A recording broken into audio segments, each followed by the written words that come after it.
What's up, guys? It's John at National Sports Entertainment, and first off, I want to thank everybody that's been requesting the daily videos.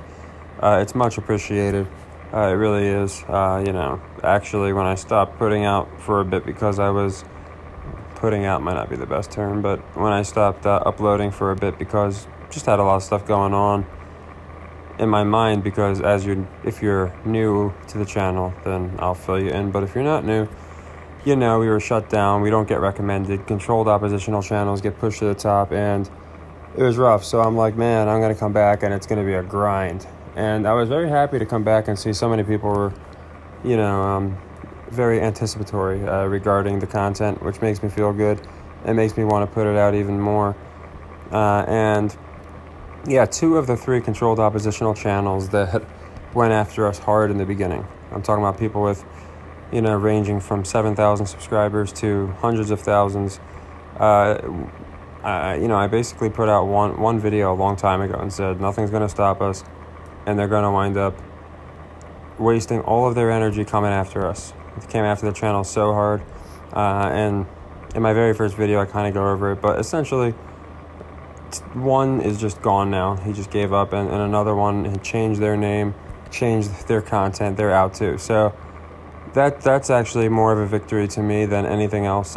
Views are fine, If you notice, I never talk about likes, subscribes, anything like that, just because I like doing this. To me, that stuff's irrelevant.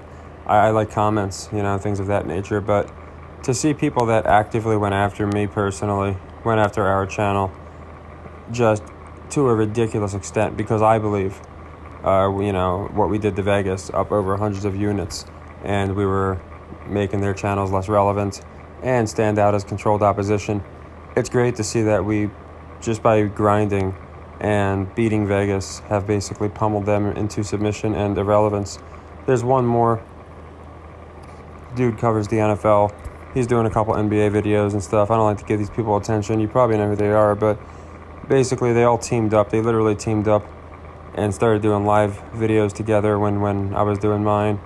And they just did everything possible to establish themselves.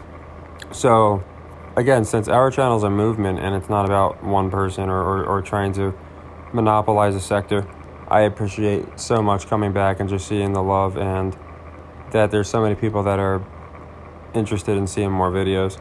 So yeah, tonight, nothing crazy. If you watched my last video, there was only one game yesterday, so I kind of covered them both. I had gone into the night before how I liked the Celtics, and yesterday, again, I reiterated I thought the Celtics coverages made sense. And the Warriors, they're not. Again, the Lakers, that game 1 where we had the Lakers winning, I went over that too. I said, the Lakers, I think the Warriors are going to win this series, but the Lakers are going to win the first game because nobody expected them to go into Golden State and win. And then when they did, now they're suddenly getting pretty good odds, like plus 250 or something. To me, it was just, apparent that the Warriors are going to even it up. And I think we're going to see that with a lot of these series. So, yeah, nothing too crazy there. Essentially what I expect. And now we have tomorrow, technically today's 2 games. One, I think, is a much easier pick. At least I believe in it more, and that's the Suns Nuggets. I think, again, 4 points. It's a normal line, the way they've been playing, so there's nothing suspicious about that. But for me, as you know, narratives reign supreme. And I do think that the Suns are going to win and cover this game. People talk about Chris Paul being out. Well, Cameron Payne is fine. He played fine last year. And not to mention, I honestly think he will return. Chris Paul, I don't think... Let me check his injury, because I really don't... I haven't been too crazy into the injury reports, and they lie about them, but I didn't think it was anything nuts. So he's not playing in Friday's game. I presume he'll be back. I could be wrong. I can't imagine but that just tells me they're going to win. Because why? I've gone over this all year. When Chris Paul plays, when Booker plays, when they should win, they lose.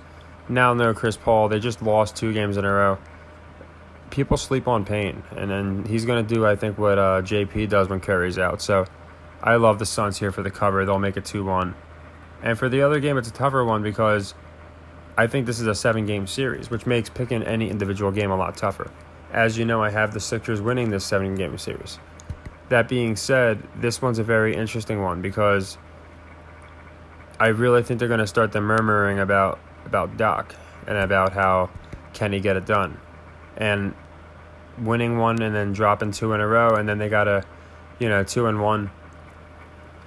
They got to really come through at home, I think would really just be a lot of talking points for him going into Game 4. Doc absolutely needs this win. He can't go down 3-1, and maybe he does. I think I had in my bracket him going down 3-1 to either them or might have been the Bucks at the time, someone, and coming back to win it. So I actually like Boston in this game.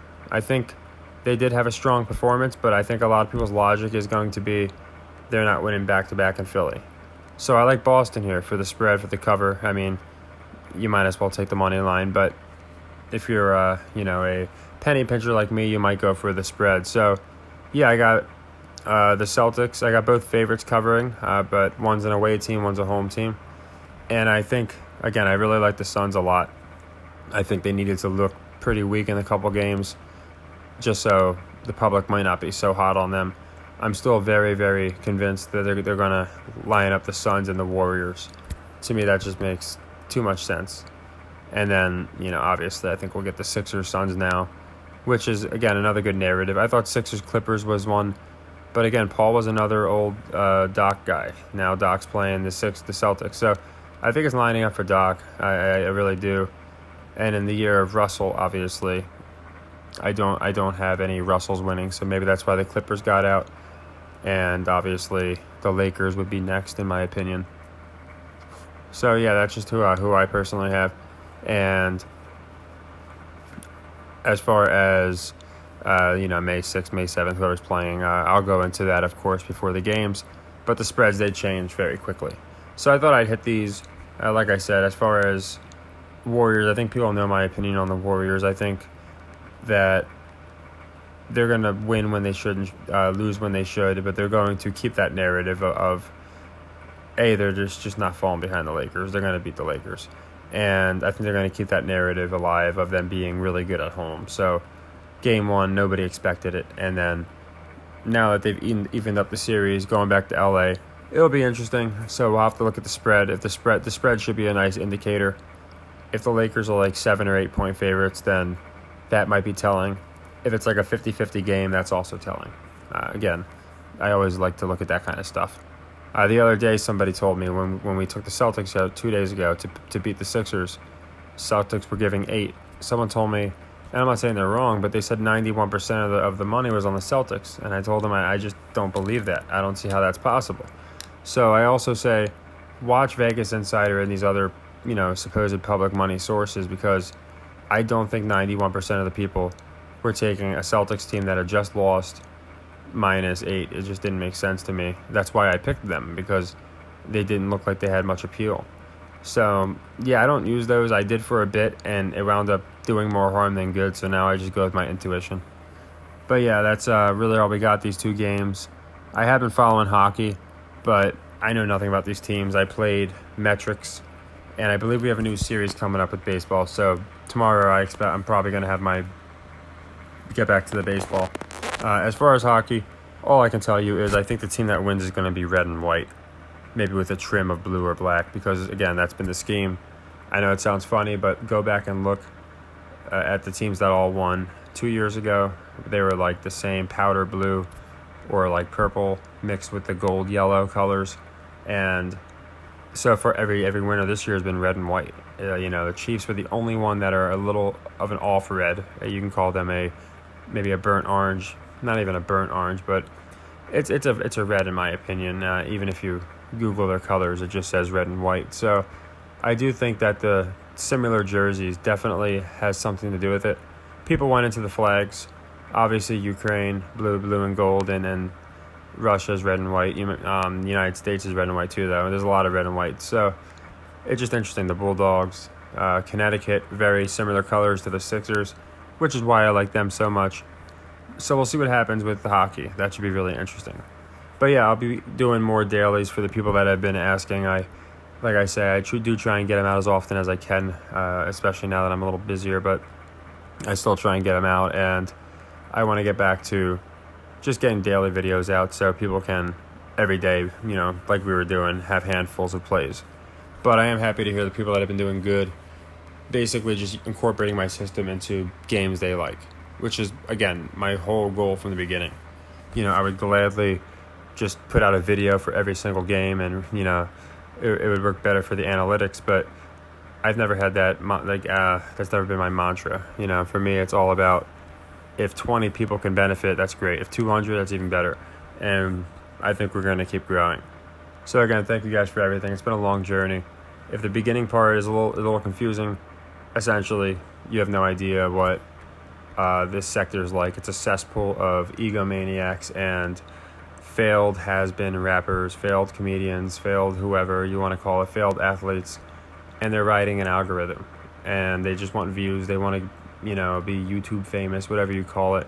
And they all went after this channel, and it was nothing personal. But again, they fell hard. They fell so hard they changed their name and literally left the sector. And that's also because they're one-trick ponies who can only talk about very hot trigger football topics. But a lot of it, you just brush it off. In the beginning, it was a little overwhelming because I'm like, why are these channels with such a bigger following just hacking my Discord, all sorts of crap? But now, it sounds goofy and cliche, but the people have spoken. And because of that, our channel's growing, and we are in way more demand than the other phonies. And I even include the handicappers and the gematria guys in this too. They never went after me, but I think they do a disservice to YouTube, because it's a joke that, overnight I could just start my system. And if you want to watch back my playlist, if you're new, you can, and run circles around these guys who can't claim, hey, if you followed this, you're up 100 units in 3 months. Nobody can even make that claim for a fraction of what we did. Meanwhile, they're charging, they're making Patreons, they're doing all sorts of super chats, and they're not accomplishing anything. All they're doing is plugging the DraftKings or Caesars. So just be wary of a lot of these people. As I tell everybody, I always just look for the results. So the results speak for themselves. And for the people that have been from the beginning, it's always appreciated. But I notice a lot of newer people too, maybe because I hadn't posted for a while. I don't know what the reason is. Maybe now because it's more basketball oriented, because we're in basketball season, whereas before it was football. But it's great seeing old and new people that are just understanding the rigging, how ridiculous it goes, and also understanding the snakes out there too. So as always, it's appreciated. I think we do good tomorrow. Take care and happy earnings.